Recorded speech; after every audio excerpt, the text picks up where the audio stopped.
tasbih. Kenapa dinamakan sholat tasbih, ibu-ibu? Di antara kita alhamdulillah sudah pernah ya melakukan sholat tasbih. Ada yang belum? Nah ya, kebanyakan kita mungkin belum melaksanakan sholat tasbih, walaupun ada juga di antara kita yang sudah pernah. Kenapa dinamakan tasbih? Karena di antara sholat itu banyak bacaan tasbihnya. Ya. Makanya tasbih itu gimana bacaannya? Subhanallah. Nah, tapi dilanjutkan subhanallah, alhamdulillah, wala ilaha illallah, Allahu akbar. Dalam kalimat itu sebenarnya bukan hanya tasbih, ya kan? Subhanallah, walhamdulillah. Ini hamdalah, tahmid. Subhanallah, alhamdulillah, wala ilaha illallah. Ini tahlil.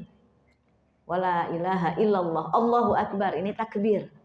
Nah, tapi dikatakan tasbih karena yang pertama disebut ya, yang pertama disebut itu adalah subhanallah.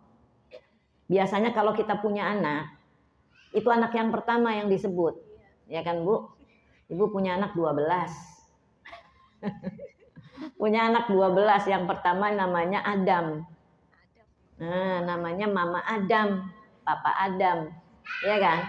Nggak mungkin di tengah-tengah itu yang disebut atau di akhir gitu ya. Nah, itu yang pertama. Jadi subhanallah, alhamdulillah, wala ilaha illallah, Allahu akbar. Makanya ini sholat tasbih. Kalimat pertama subhanallah. Ini kalimat tasbih. Ini merupakan kalimat yang luar biasa. Yang memenuhi timbangan. Subhanallah, alhamdulillah, wala ilaha illallah, Allahu akbar. Masih ingat ya, Bu, hadis bitokoh? Hadis tentang kartu masih ingat ya? Nah, jadi ketika ada orang tuh yang udah putus asa, ditimbang semua amalnya, yang pertama kali sholat juga nggak membahagiakan gitu kan?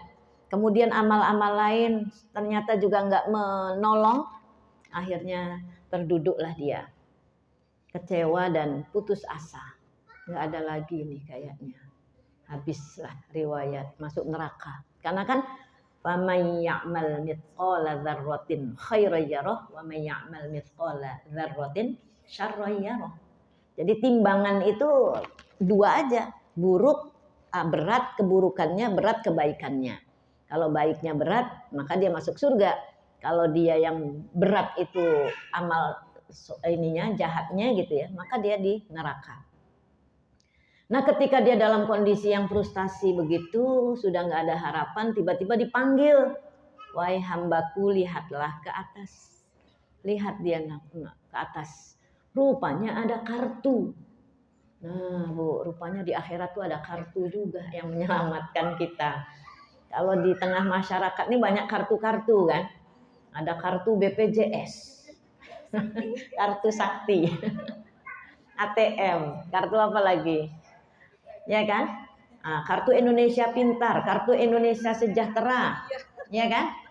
Nah, jadi dipanggil lah, wahai hambaku, lihatlah ke atas, lihatlah ke atas. Rupanya kartu. Dia bilang, ya apalah kartu ini? Sedangkan sholat yang tiap hari 5 waktu nggak nolong saya. Ini cuma kartu doang, gitu.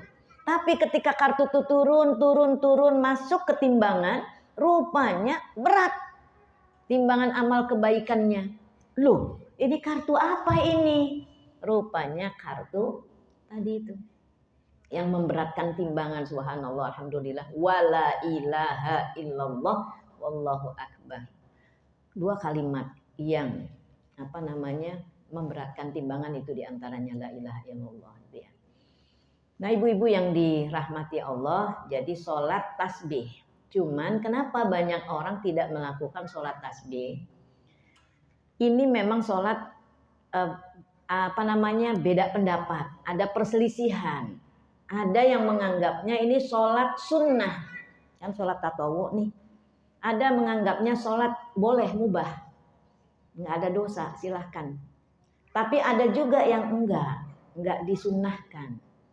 Jadi orang meninggalkan sholat itu. Tapi kalau kita lihat hadisnya itu luar biasa.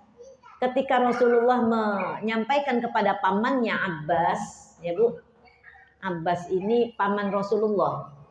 Yang terkenal yang terkenal Ibnu Abbas, ya kan? Kalau di Madinah itu di Taif ya Bu ya, yang ada namanya Ibnu Abbas itu. Ya, jadi Ibnu Abbas yang nasihatnya panjang itu, hadisnya panjang dalam Al-Wafi gitu ya. Nanti kita kalau bahas tentang surat apa namanya hadis Al-Wafi itu nanti kita bahas tentang Ibnu Abbas ini.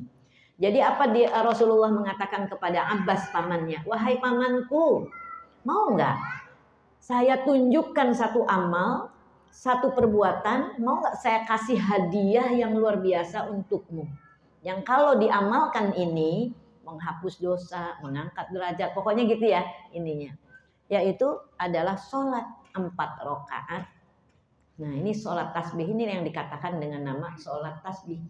Kalau seandainya kamu tidak bisa melakukannya setiap hari, karena panjang Bu, satu kali kita melakukan sholat sunat ini bisa 30 menitan, ya kan?